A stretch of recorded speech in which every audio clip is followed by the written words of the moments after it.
As of March 2, nagre-request po ng repatriation ito. All of them feels the potential danger to their life. Tama? So, kailangan nating aktuan to. 1,460. After 4 days, ang tinatanong lang po ng komite, ilan po ang na-repatriate?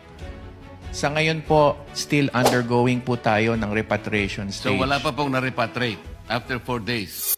Sa ngayon po, it's around around 2,000 at this stage, Mr. Senator.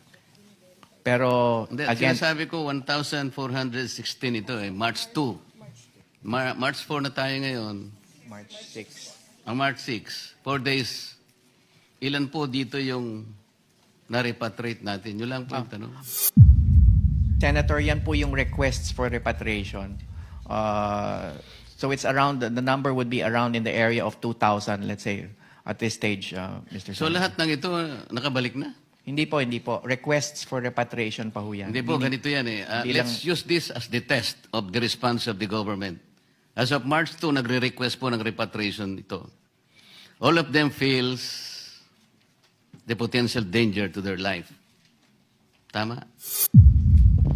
So, kailangan nating aktuan to. 1,460. After 4 days, ang tinatanong lang po ng komite, ilan po ang na-repatriate? Sa ngayon po, still undergoing po tayo ng repatriation stage. So, wala pa pong na-repatriate after 4 days? Meron pong mailan-ilan, kabilang po sila doon sa Sabihin mga po natin nanambalik. kung ilan. 1,416. Let's be specific. Ito pong test natin eh. Itong mga taong ito ang nagre-request dahil alam nila merong danger sa buhay nila. So nag-request po sila.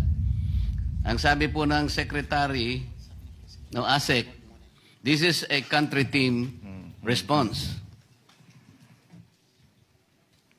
Yes. Sa ngayon po, Mr. Senator, with the two Emirates flights that brought in around 60 OFWs, then that number will be reduced by 60. But rest assured, yung balanse po niyan, ongoing po ang repatriation effort natin, Mr. Senator. Mr. Chair, I am not getting the right answer here. Napakasimple po ng tanong ko. Out of 1,416, 4 days ago, ilan ang na-repatriate? Yun lang po kasimple. Yes, ang sinasabi ko po, Mr. Senator, we will subtract the 60 that had returned from the two Emirates flights for the last 2 days. So 1,400 less. It's around 1,300 remaining still, Mr. Senator. That is how we reply to the potential dangers. Mr. Senator, as I mentioned po at the outset of our presentation, the current repatriation effort still ongoing. There are at least six fronts. Mr. Secretary, ang sinasabi natin, this is not yet the worst scenario. March 2, nagbigay na sila, nagpapagibik na sila, napapasaklolo na sila. This is one country team approach, sabi ni ASEC. Out of 1,416, 60 ang na-repatriate natin. This is not the kind of response. Mr. Senator, ang hinihingi lang ho namin ay konti pang panahon dahil Hindi, currently naintindihan ko po yun. we are Naintindihan ko po undertaking yun. the repatriation effort. We're crossing them over by land. Secretary, Sarado po. what I am presenting is a one-country approach. Hindi po tayo dapat mag-away-away dito. I am using this as a test kung gaano po ang level of response natin today. Kaya gusto nating hanapin yun.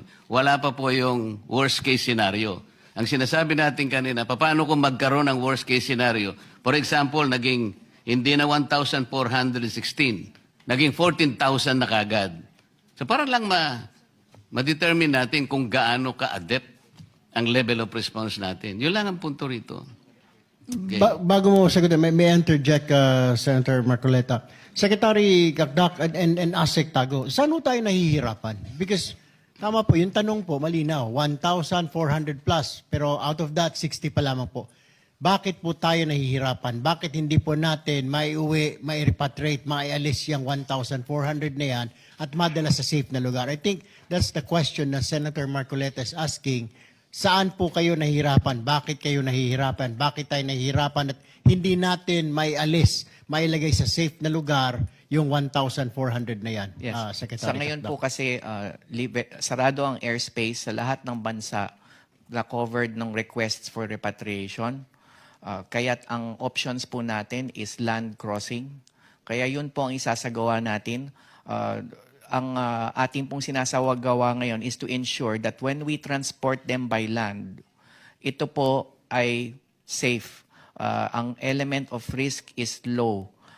Kaya hindi po ganun kasimple, marami po tayong tao, kaya yung volumes that we intend to transport will have to ensure na ang land route is safe.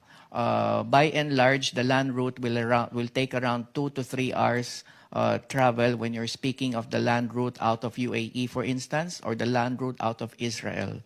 But we are imploring the patience of the honorable senators because this is currently being worked out. And once we hit our stride in terms of the land crossings, then we will facilitate the volumes that are necessary to be repatriated. Pero yun po ang main difficulty, Mr. Chair. We are basically limited by the fact that air transport is severely curtailed gawa ng pagsara ng airspace. Kahit na po hindi nyo hingin yung pasensya namin, hindi po kami rito ang problema. Ang response natin, the level of response is only 4%. Nagpapagibik po sila, napapasaklolo, natatakot po sila. Yun po yung dapat nating makita. Hindi ko po kayo sinisisi. Ang sinasabi ko lang, gawa tayo ng paraan kung paano yung takot po nila ay maibsan kaga as soon as possible. Wala po kaming sinisisi dito. Tinitingnan lang po namin yung akmang response ng gobyerno because sabi ni ASEC, at tama naman yun, this is a one-country team response. It doesn't seem to be that way. Kasi nga, 4 days, 4% po yung ating output. Secretary, yun lang gusto ko sabihin. Okay. Taken, Mr. Senator. I completely understand where you're coming from. We also have our marching orders from the President. And we will get the job done, Mr. Senator. And tama po kayo, ang sagot namin ay dapat bukod sa inyo ay mismo sa ating mahal na OFWs. Thank you. We are just opening the avenues, the tracks, the pathways to repatriation.